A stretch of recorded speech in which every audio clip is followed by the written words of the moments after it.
Assalamualaikum warahmatullahi wabarakatuh.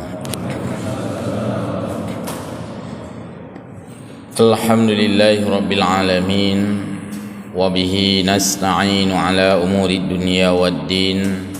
Allahumma salli wa sallim ala sayyidil mursalin wa ala alihi wa ashabihi ajma'in.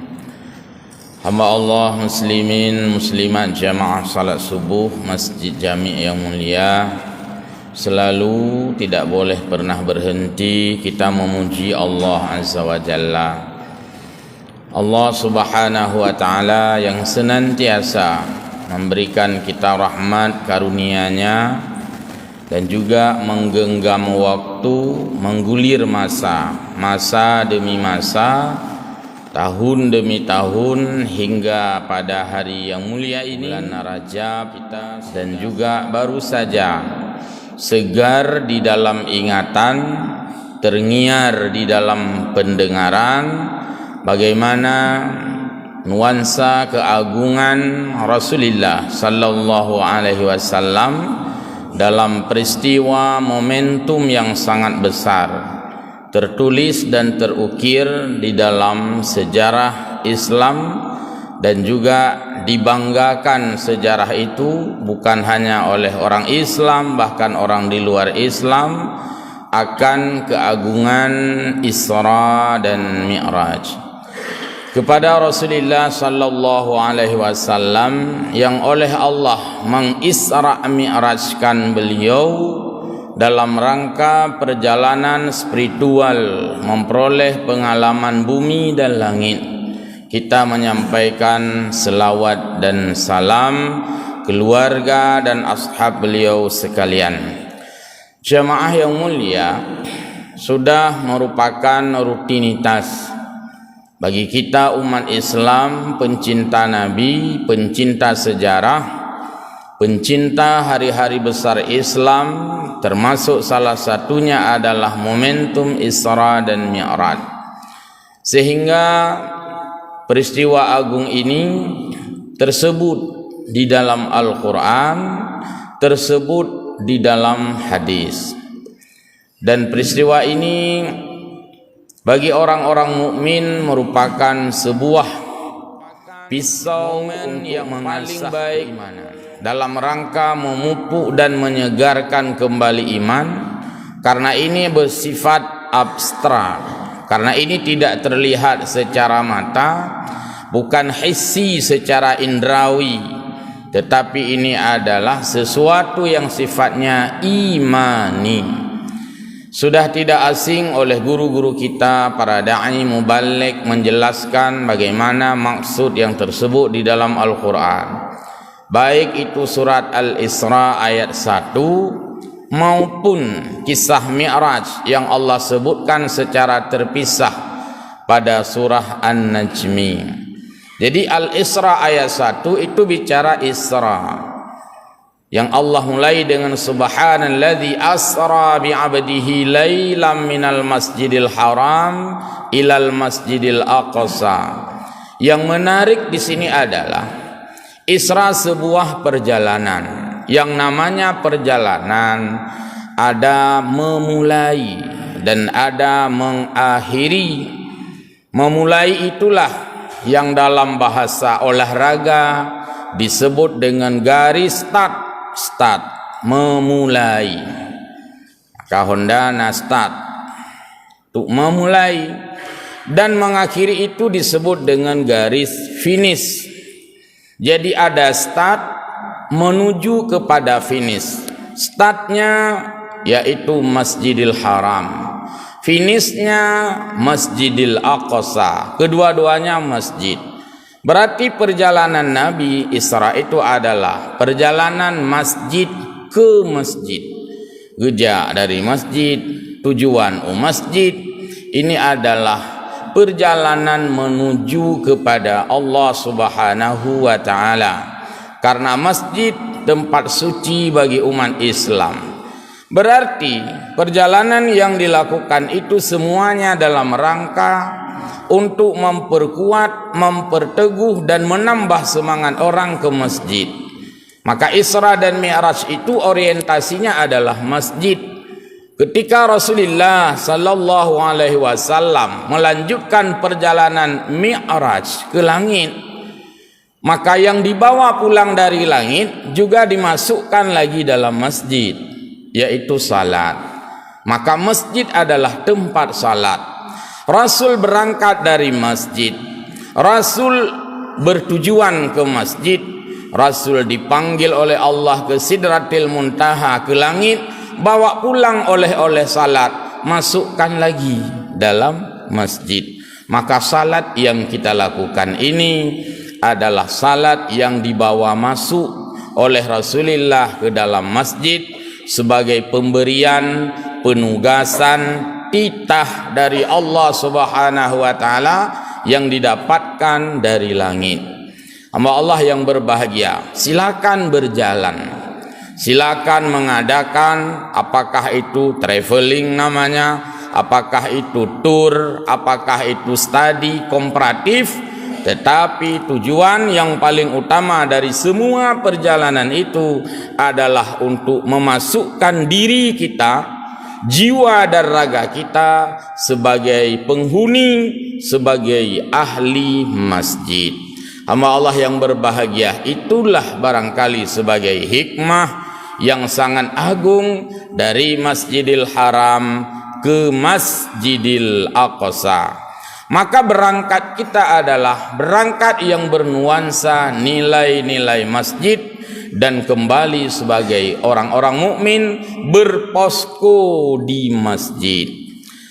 Muslimin jamaah yang berbahagia, sehebat apapun manusia kita hari ini, nah yang kok dada, nah yang pelumah haya, urang carang pelumah haya bak urang bangai, urang teblut pelumah haya bak urang buta, urang syik pelumah haya bak anak min, urang agam pelumah haya bak urinang, urang najak sikula pelumah haya bak hanajak kula, urang yak beut pelumah malim bak urang awam, mandum pelumah haya. Tetapi tak satu pun yang kita ini, yang manusia ini adalah hanya memiliki pengalaman sejauh yang dirasakan oleh Nabi.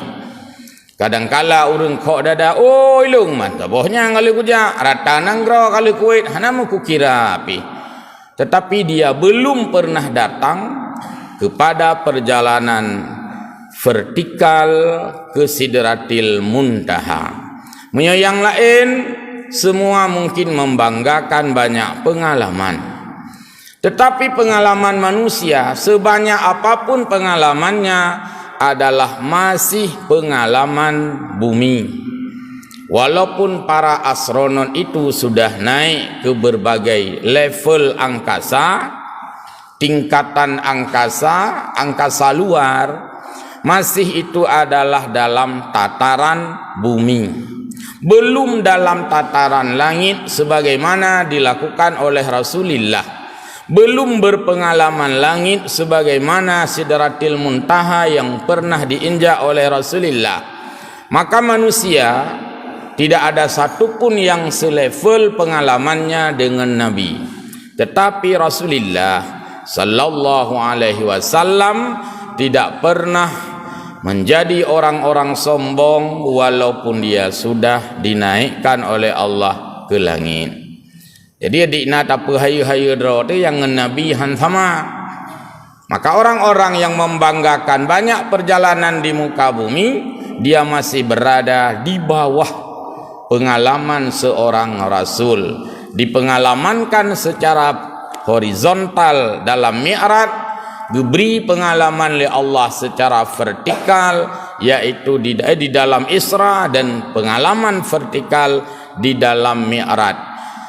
Allah Subhanahu wa taala menceritakan kisah itu secara terpisah. Bagi kita yang ingin mendalami bagaimana Isra itu, maka kita membaca Al-Quran surah Bani Israel, dan itu merupakan nama surah Al-Isra, surat Al-Isra pakai hamzah di belakangnya, Isra. Sedangkan Mi'raj itu pakai ain di tengahnya. Mi'raj. Maka ketika ditulis Isra Mi'raj, bukan Isra Mi'raj dan bukan Isra Mi'raj, bukan mi tetapi Mi'raj. Maka sering ditulis di dalam letter kita dengan menggunakan tanda petik di atas sudah i, Mi'raj. Mi'raj artinya naik. Jadi pengalaman yang paling baik adalah pengalaman naik. Pengalaman yang paling baik adalah pengalaman yang bertambah. Setelah Rasulullah diberi pengalaman bumi, pengalamannya ditambah menjadi pengalaman langit, sehingga lengkaplah pengalaman Nabi. Jadi hilang embung atau istilahnya apa, kebanggaan kita hilang. Hai kepegah ia tak ada ke ulangit kali saja. Oh manya gelom. Di sinilah kita tertunduk sebagai hamba Allah dan juga kita berada di bawah level Rasulullah sallallahu alaihi wasallam. Jamaah yang berbahagia, pengalaman-pengalaman Nabi yang tertulis di dalam hadis yang sangat panjang dan hadis yang terpanjang di dalam kitab Bukhari, kitab Muslim adalah hadis tentang Isra dan Mi'raj itu. Saking panjangnya orang-orang banyak yang tidak hafal. Saking panjangnya orang-orang ada yang tidak membaca. Karena jiwa manusia di dalam ilmu jiwa membaca, orang akan sangat suka membaca yang pendek-pendek. Makanya kalimat yang berlalu yang sangat panjang orang cenderung mengabaikan. Adikna tulisan panjang tak, kurang baca. SMS panjang tak, dah baca apa? Lagi koran itu mulai. Ada WA panjang sekali juga orang tidak suka. Kemudian ada pengumuman terlalu panjang tidak suka. Silakan, tetapi mesti suka kepada informasi-informasi hadis walaupun panjang. Dan itu mesti dibaca. Hanya galak dah baca pengumuman panjang, hana masalah. Tapi bergalak tetap baca hadis walaupun itu panjang. Maka hadis tentang Mi'raj, Isra dan Mi'raj itu terangkai di dalam hadis yang sangat panjang. Kalaupun tidak dihafal, tetapi itu wajib diimani. Dan itu adalah hadis rawahu Muslim. Muslim itu perawi hadis yang kesahihannya sudah diakui oleh a'immatul muslimin, oleh seluruh umat Islam, seluruh mujtahidin, seluruh para muhaddisin telah mengakui kebenaran hadis Rasulullah, termasuk hadis Isra dan Mi'raj. Betro udanyo yang hana baca hadis, baca hadis, konfirmasi hadis, berhadis, gaduh pegah. Panena Nabi turun ngak laki kurang panena nyan. Memang Allah kejut semaya limang lah hana laki kurang. Memang minta kurang itu, dan itu adalah benar adanya sebagai pelajaran bagi kita. Pelajaran apa yang bisa diambil dari prosesi bargaining, tawar menawar salat? Kenapa Allah dengan Rasul, kenapa ada tawar menawar? Kenapa Rasul berani menawarkan salat itu? Ketika Rasul memberikan perintah awal 50 salat, 50 salatan. Baik sampai tapi kele tanya, Nabi sendiri sepertinya kurang senang dengan perintah. Jangan dipikir seperti itu. Pertama dilihat dari segi sisi musyawarah. Kedua dilihat dari segi menghargai pendapat. Yang ketiga dinilai daripada beban kerja. Pertama adalah kenapa salat itu dari 50 berkurang? Rasulullah sallallahu alaihi wasallam menghargai masukan Nabi Musa. Rasulullah sallallahu alaihi wasallam mempertimbangkan input yang diberikan oleh seorang nabi juga, seorang rasul juga. Karena dalam hadis itu disebutkan Nabi Musa yang memberi saran kepada Rasulullah agar meminta kurang, dengan perbandingan dan proyeksi bahwa, ya Muhammad, umat kami lebih tegap, badan lebih gap-gap, lebih raya-raya badan, fisik lebih kuat, tapi menyolimau puluh watenya itu sungguh berat ya Muhammad.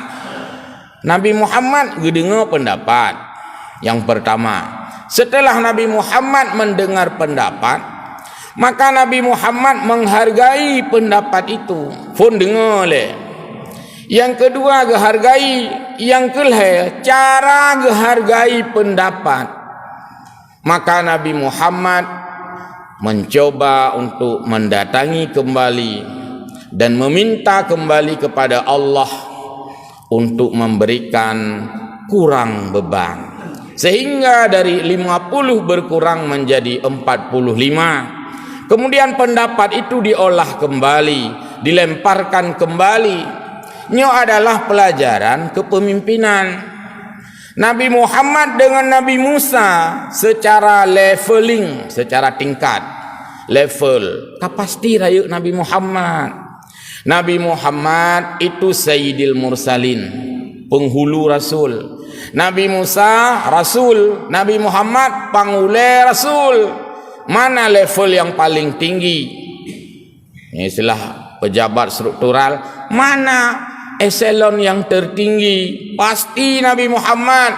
Jadi Nabi Muhammad lebih tinggi derajatnya dengan Nabi Musa. Yang memberi saran Nabi Musa, yang mendengar Nabi Muhammad.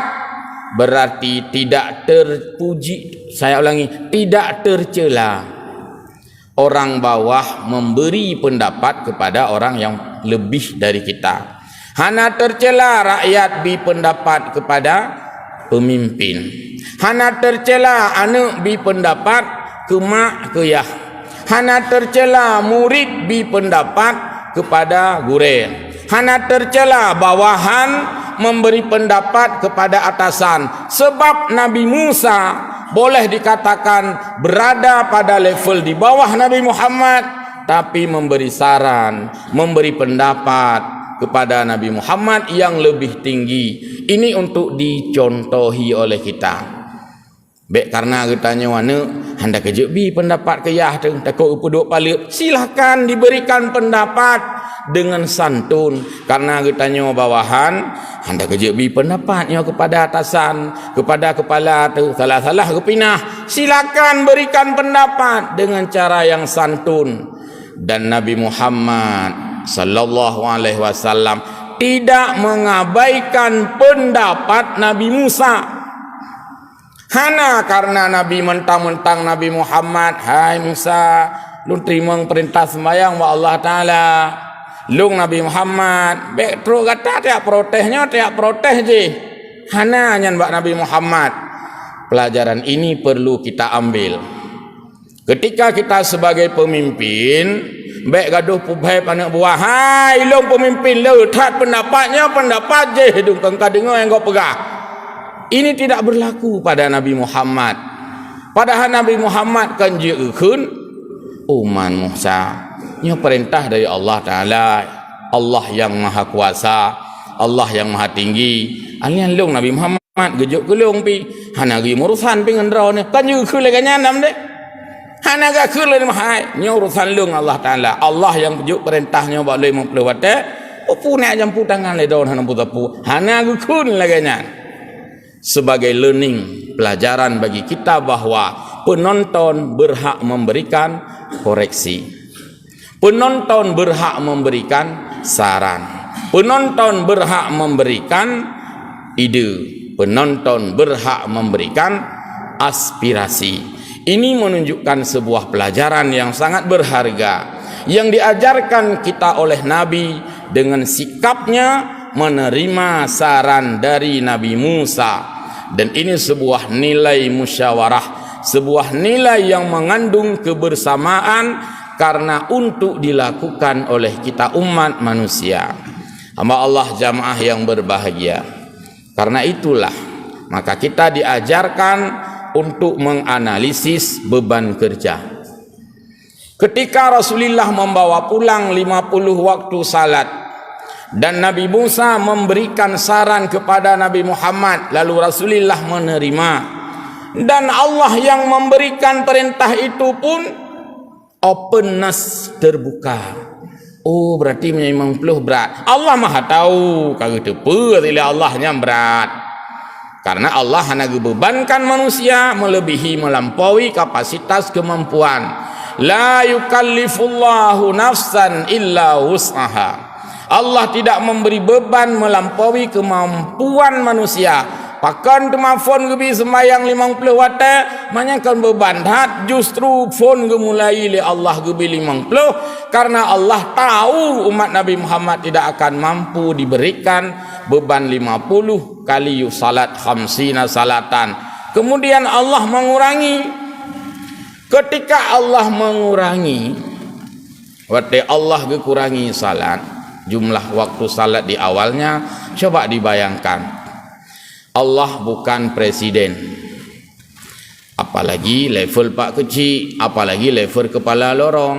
Allah bukan kepala dinas, Allah bukan pemimpin benua, tetapi Allah khaliqul alam wa rabbul alamin. Allah pencipta alam dan juga Allah sebagai pemilik alam. Pemilik alam, penguasa alam, pengatur alam, pencipta alam, masih memberikan ruang mengurangi beban umatnya. Allah pemilik alam mantang gebi ruang kurangi beban manusia. Padahal cipta manusia gena iu apa yang galak gejut. Tetapi Allah mengajarkan kita bahwa ketika ada perintah yang kita keluarkan dan perintah itu dirasakan berat oleh publik, society, masyarakat, penduduk, kalau memang itu dirasakan berat, kurangilah perintah itu. Kalau memang itu membebani umat, ringankanlah beban itu. Yang pernah udahnya oleh Allah. Padahal Allah bisa saja suka-suka Allah. 50 wattnya perintah leung, baik protes leung. Kanjut menyanggukeun le Allah, tapi hanggukeun laganya le Allah. Ini sebagai pelajaran berharga bahwa perintah kita bisa saja untuk ditinjau ulang. Harga barang tinjau ulanglah. Tipe ciri rakyat putreun macut. Harga listrik, hai rabiu listrik, putreun macut. Harga minyak, putreun macut. SPP sekula anak mit, putreun macut. Putreun. Sebagaimana Allah mengajarkan kita berlaku sifat meringankan. Nyokon cekak gop. Berat gop. Mana mungkin itu kita tidak berisra mi'raj. Berarti dia hanya Isra Mi'raj ya. Maka orang-orang berisra Mi'raj, orang yang berjiwa meringankan orang lain. Ufui becut. Karena Allah meringankan salat dari 50 waktu menjadi 45, tinjau ulang. 40, tinjau ulang. 35, tinjau ulang. Tapi ketika ditinjau ulang, bukan berarti dihilangkan. Tetap yang 5 itu adalah tinggal. Dan itulah sebagai kesimpulannya. Allah sudah duluan tahu. Sebagai pengganti dari 50 waktu itu gegantol oleh Allah. Kalau begitu Allah yang maha tahu diberikan waktu salat 5 waktu dengan tidak mengurangi nilai. Buat hanalo 5 watt, tetapi nilainya sama saja dengan masih 50 waktu gepegak rumus. Untuk umat Muhammad Allah berikan jumlah salat sehari semalam 5 waktu, khamsa salawatin, 5 waktu, 5 salat. Rumus dalam agama, setiap kebaikan itu kullu hasanatin asyru amsalihah, bobotnya adalah 10. Maka 5 kali waktu salat, 5 kali 10 sama dengan 50, kembali kepada nilai awal. Jadi ubud takalan gehan datiri. Ini menunjukkan bahwa sesuatu yang sangat seimbang. Maka pekerjaan yang kecil diberikan nilai yang besar. Sama dengan manusia ini sanggup melakukan dari segi mendapatkan nilai tetap seolah-olah sama dengan di awalnya 50 waktu. Hamba Allah jamaah yang berbahagia, itulah di antara lain uraian yang terdapat di dalam nilai yang paling esensi dalam Isra Mi'raj adalah salat. Kemudian kita tidak naik ke langit, lagi pula tidak diundang, karena ini adalah khususan. Karena kita tidak naik ke langit, kita juga ingin menikmati hasil dari langit.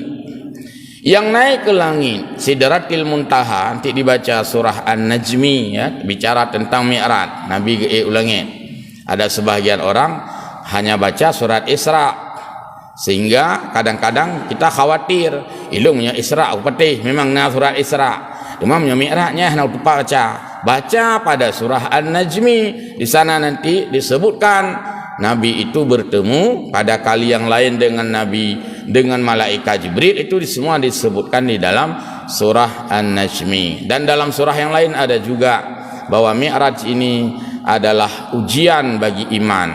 Arti ujian, bisa orang-orang di sana gagal, bisa orang-orang di sana sukses. Yang gagal dengan ujian ini yaitu Abu Lahab, gagal dengan ujian Isra Mi'raj. Yang sukses dengan Isra dan Mi'raj adalah Abu Bakar. Maka bicara Isra Mi'raj tidak terlepas dari dua penanggap, dua responsif yang diberikan oleh dua orang Abu. Pertama adalah responsibility yang diberikan oleh seorang Abu yang bernama Abu Bakar. Saddaqta ya Rasulullah, engkau benar ya Rasul, telah dimi'rajkan oleh Allah, telah diisra mi'rajkan oleh Allah lailan, dalam semalam. Apapun yang engkau ceritakan kepada kami itu adalah pasti benar, walaupun itu di luar daya tangkap kami manusia secara fisik, secara nyata, tapi kami iman bahwa engkau telah Isra Mi'raj semalam.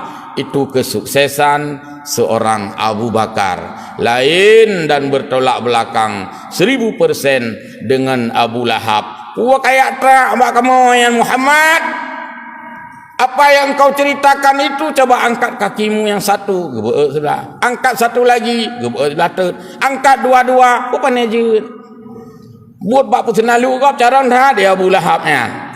Maka Abu Lahab dikenal sebagai Abu yang gagal dalam memberikan tanggapan, respon terhadap peristiwa Isra dan Mi'raj. Maka watai gukhun Abu payah ditanya, nyan Abu yang payah tanya pu model Abu Bakar, model Abu Lahab, hanjik ngabu mantap. Maka kita jangan bangga juga dengan istilah Abu.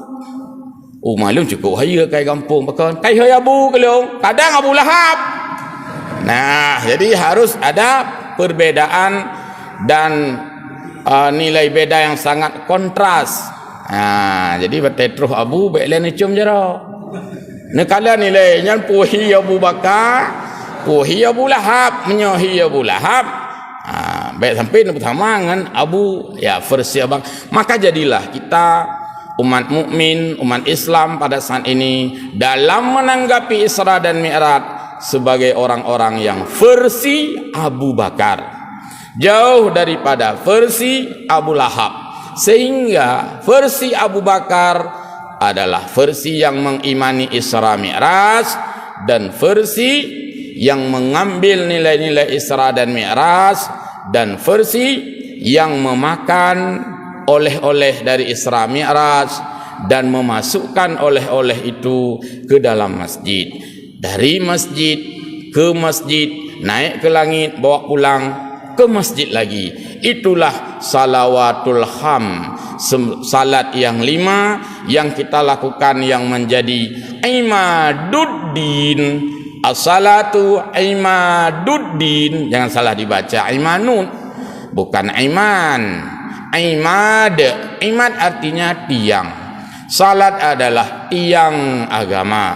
Maka faman aqamaha, yang mendirikan salat, yang menegakkan salat dengan nilai-nilai salat, terkandung rukun, terkandung syarat, kebenaran fi'liyah, kebenaran praktek, dan kebenaran daripada tujuan, aqamaddin namanya, yaitu orang-orang yang menegakkan agama. Setelah itu orang-orang yang bila tidak menunaikan salat atau menunaikan salat dengan tidak sesungguhnya, tidak sebenarnya, tidak sesuai dengan prosedur, hanya sesuai dengan kaifiat, menyalahi tata cara yang diajarkan oleh Rasulullah, maka itu namanya hadamaddin, peruntuh agama. Mudah-mudahan kita menjadi sebagai penegak agama melalui menegakkan salat 5 waktu dan juga bernuansa Isra Mi'raj, yaitu berada di dalam masjid. Amin ya rabbal alamin. Wallahu a'lamu bissawab wa ilaihi ma'ab. Mohon maaf. Wassalamualaikum warahmatullahi wabarakatuh.